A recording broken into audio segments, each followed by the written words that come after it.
Good morning, welcome back to the channel. Kev from KR2 Electrical Services. Interesting one today. We are renewing a consumer unit, putting an 18th edition fuse box, SPD, fully loaded RCBOs into this property. This is the current setup they've got. So this board is above a bedroom door, and then it's a TNS system. But what this couple want is they want this fuse board moved up into the loft, which I know there's regulations saying about stating it's about access and all that sort of stuff, but this couple, they're able-bodied, and I'm sure you'll agree by having it here above this architrave doorway is pretty horrible. So what the plan is move this up into the loft. The DNO's board with the meter and incoming meter head is going to stay there, and that's going to be boxed in by a painter and decorator. So I know there'll be some of you in the comments that put about accessibility, but as I say, this couple here are both able-bodied. They're going to get a loft ladder installed so that they're able to access it. Yeah, so tell me what your thoughts are about that. It's quite an interesting one. I've had more and more people asking about having fuse boards moved into the loft because people think they're unsightly. So yeah, let us know what you think about it in the comments. So what the customer was first talking about was having a fuse board mounted over on that wall. New 25mm towels, 3 meters long, don't reach that wall. When they come out the meter there, up, over, they're well short, so it can't go over there. But what I'm looking at is potentially making a framework here, boarding that, and then putting the meter here, putting the fuse board here, or consumer unit here. So when the loft hatch, which is there, is opened and pushed that way, it's immediately accessible to the customer. So that's what I think the option I'm going to do. The only thing with that is I think I'm going to have to extend some circuits, which obviously all go down here and come out here, but it'll make it a lot neater. We'll get rid of this board, none of this will be here, and then what I'll do is run the tails out the meter up through the ceiling, which will come out here. It's all lava and plaster, unfortunately.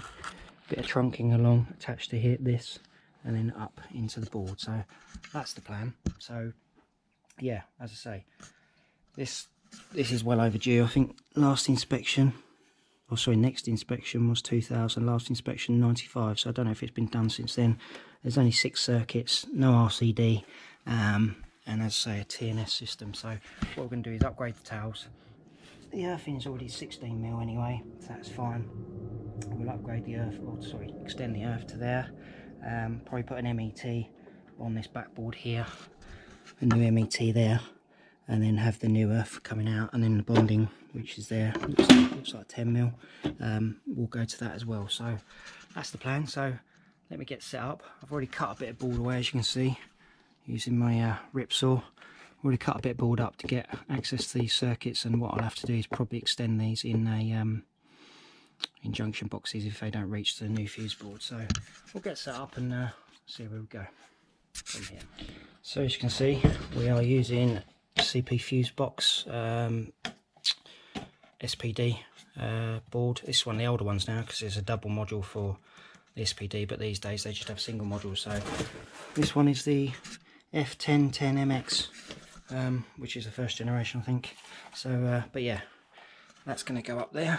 So and then we've got our CBOs. There's only 6 circuits, and this is a 10-way, so it leaves plenty of room for expansion for the customer should they want anything else done in the future. So yeah, what we'll do, I'm just going to get this out, measure this up towards that wood, that beam up there, probably make a wooden frame up, and then mount this and probably disconnect circuit by circuit from the old installation, test it, and then dress them into the board and go like that. So yeah, we'll crack on.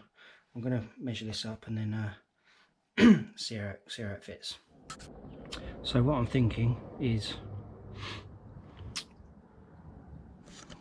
putting this board roughly about there. So if we make a framework for it to sit on, or secure to, and then put it there. Cables can come either rear access or from underneath. I think that's probably the best option, to be perfectly honest, because as I say, we can't make it over to that wall,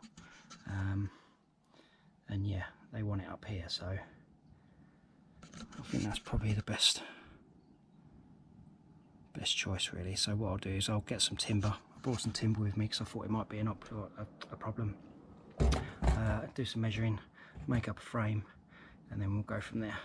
Right, so what I've done is knocked up a quick framework outside, and this is it. So it's made by timber, 4x2, and then I've put some OSB board on top, secured it into here, into these, and secured it back to here, back to here.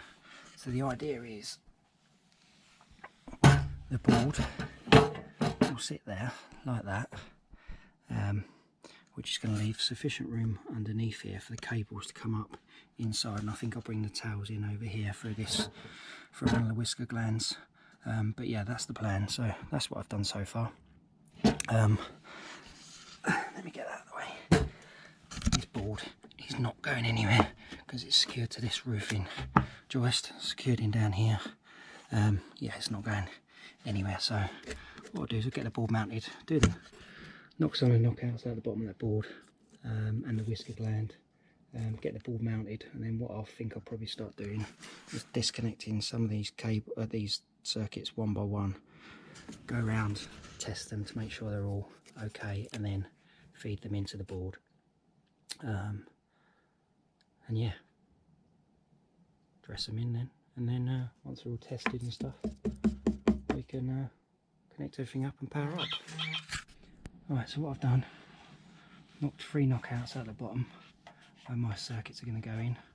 These are fire resistant grommets, and I'll just slice them circuits in, put a whisker gland on the side, so then that's going to go like that, mount like that there, with all my circuits coming in underneath beyond the RCBO. So yeah, it's time to start disconnecting bits and pieces, testing it, and we'll come back to you once a bit further along with that. So see you soon. Right, so I've just taken the cover off this board.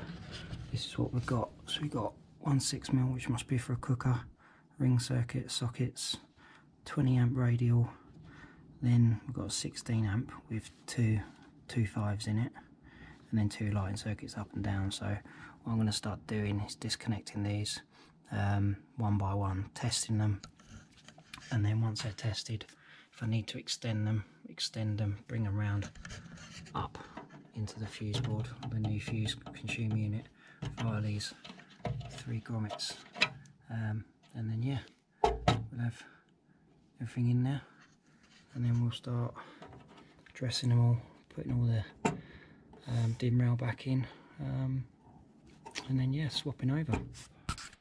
So this is when you agree to do a board change without doing the EICR, and you start regretting it.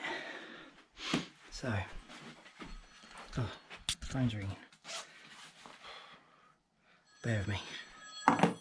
As I was saying, when you agree to do a board change without doing the EICR, and then regret it. So, everything from here is an extension.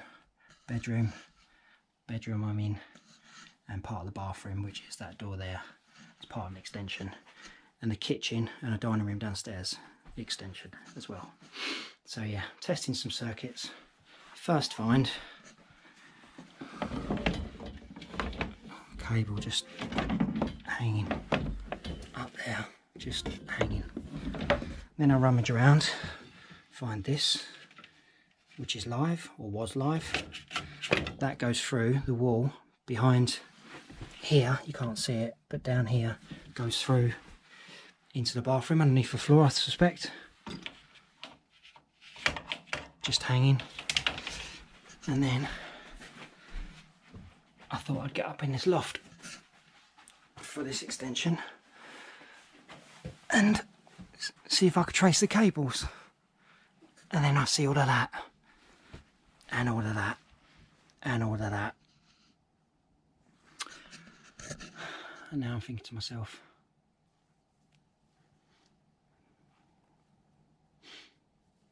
I mean, I'm going to go ahead with the ball change because we're halfway through it, and by putting everything on a new board with SPD and RCBOs is going to make this installation safer, because at the moment there is no RCD protection or anything like that. However, I'm going to have to come back and investigate all of this further and remove stuff that isn't necessarily required, because yeah, to be honest, you've got, see, you got, don't know if that's 3 core on earth or 2.5 going into 1.5. Let's have a quick look.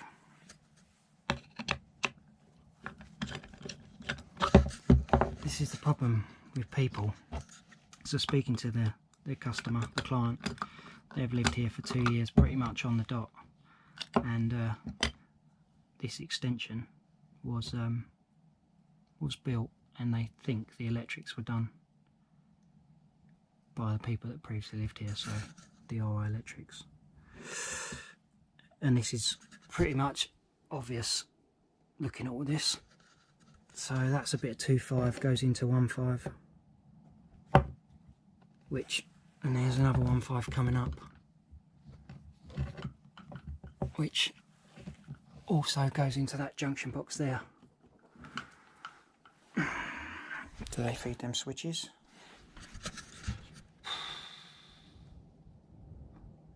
Don't do DIY electrics. It's not big, it's not clever. Leave it to the professionals. Enough said. Right, so a bit further investigation. Parts of these cables coming down the wall go into your junction box. You got one coming this way, supplies the water heater, and then this 1.5 goes and supplies sockets in this room, and I suspect sockets in that room as well, which is down there. I've spoken to the client. Basically, I was going to do the ball change, but now I'm not. So what I'm going to do is do an EICR today, just charge them for an EICR, and then do a list of remedials, and then come back, do the remedial work and a ball change at a later date, because yeah, I can't sign all of this stuff off in the condition it's in. It's clearly been done by DIYers, so yeah, it is what it is. But I feel bad for the customer, because it's not their fault, because they've only lived here 2 years. It's just the people that lived here previously have obviously done all this work themselves and done it very, very badly. So yeah, but it is what it is. So this is now an EICR rather than a board change. So I'm probably going to leave that board up. Yeah, actually take the consumer unit down, but leave the board up itself in position, ready for a ball change at a later date. But yeah, they want a list of the EICRs and how much it's going to cost before we go any further, which is fair enough. So yeah, I'll run you through the bits that I find as and when I find them, and we'll go from there. So as you can see, this junction box here, you got 2.5 coming in, goes off to the water heater, 1.5 there which goes off over the loft. I've chased it, followed it back through the insulation, and then supplies this socket here. CPC's disconnected, and these are 1.5 mil.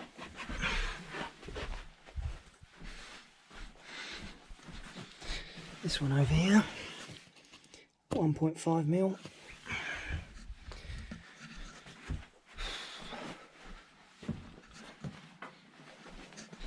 This this one in here, 1.5 mil, and there must be some more elsewhere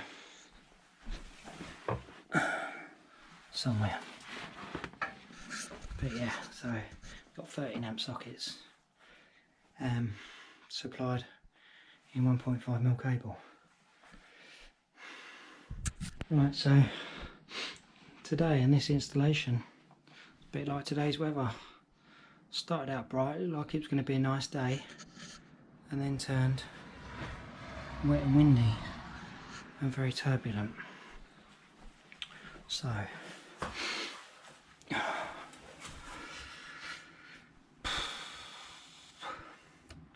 circuit 4 is, I think, an open ring, goes up in that loft, supplies that bedroom, which is an extension, that bedroom, which is an extension, downstairs dining room, which is an extension, half wide in 2.5 and half wide in 1.5. There's 2 sockets in that bedroom, 2 sockets in that bedroom, 2 sockets in the dining room, all wide in 1.5 mil. And then we've got sockets in the kitchen, which I think are going to come off this ring circuit, which supplies the rest of the house, downstairs, lounge, and kitchen. 2 of the 3 sockets in the kitchen are wide in 1.5 mil. So it's going to be a partial rewire at the very best, really. I feel sorry for the couple because they've only been here 2 years and bought it, but this is a prime example of just a massive bodge job, and unfortunately they're going to have to pay the price for it, unless they decide not to have it done. But to be honest, it's a fire risk. You know, having 13 amp sockets wide in 1.5 mil, overloading them is not going to take that much. So yeah, so it is what it is. But I've got 2 more circuits to test, upstairs lights and downstairs sockets, and then we're done. But yeah, what started out as a good day has gone downhill rapidly. Yeah, so I'll report back if anything further. Right, so we're just about finished here. Tested all the circuits. Obviously I showed you some of the faults. Basically this half of the house, which is an extension, has been done by the people that used to live here, and yeah, the sockets are wide in 2.5 and 1.5, so they need a partial rewire, or if not a full rewire. You've got all them cables dangling in the cupboard at the back, up there, cables here that are live, which I've put in a junction box just for now because it goes through that wall, which is into the bathroom. That socket there, socket over there, are all wide in 1.5 down the wall. So yeah, I feel sorry for the couple, but it is what it is. All I've got to do is put a inspection notice on there. I always put that on there, C1, C2, C3 observations present if there are. And yeah, so I'm going to put that notice on there, and that'll be it. But yeah, what a day. Right, so we just finished that job. What started out as a fuse board change turned into an EICR. I usually insist on an EICR being done prior to a fuse board change, but sometimes, you know, people just don't want it. And to be honest, my initial impression of that installation when I went to see the job, I took off the fuse cover and it all looked alright. So yeah, it is what it is. But I feel sorry for the couple really, because they've bought that house 2 years ago basically, and the person, whoa, the people that have built the extension on the side, or had the extension built on the side, have basically done everything else themselves. The electrics have been done by them. The log burner in the lounge has been condemned by the plumber because that was a DIY job. guess that's a CO issue. They've got a septic tank under the drive which has got issues with it, and that was done by themselves or by the previous owners, which is obviously going to cost thousands to remedy. Yeah, it just frustrates me with, and it's a bit of a rant really, but it frustrates me that, you know, people think they can do this. You know, the lady there, she's an accountant. I don't tell people what they have to pay, you know, tax every year, because I'm not an accountant. I'm not a qualified accountant. So stick to what you know, because when you don't, stuff like that happens. So we've got 2 or 3 circuits there which have got, you know, partially wired in 2.5mm and 1.5. So we've got a radial on a 20 amp, which was fine, I think. And then we've got a radial on a 16, which is probably 2/3 1.5. And then we've got a 32 amp ring circuit which supplies the old part of the house, but then also supplies 2 sockets in the kitchen which are off of 1.5. So it's yeah, when you don't know what you're doing, it's just a nightmare. And I feel sorry for them, because they've moved in not knowing any of this was there, and now obviously I've gone there to what they thought was to upgrade their board, because they had no RCD protection, etc, etc, and it's potentially resulted in, well, 3 circuits being rewired pretty much. So it's going to be a few sort of you know, quid for them, which, yeah, I don't know if they're going to have it done, but yeah, so it is what it is. It's yeah, just getting a bit sick and tired of it really, because every other job I go to, there's issues, whether it's someone doing DIY or whether it's another electrician who's just bodged something, because they are out there. It's not just DIYs. Not all DIYs are like it, but I have to say the majority I've come across, you know, the standard ain't pretty good, ain't that good. So, but anyway, it is what it is. On my way home now. It's 5 to 3, as you can see. Yeah, it's Friday, so it's the weekend. So yeah, if you like this video or the content I put out, or my opinions or whatever, then click thumbs up and press the subscribe button. It just helps build the channel, a bit of support and stuff. And yeah, I'll see you on the next one. Have a good weekend, take care.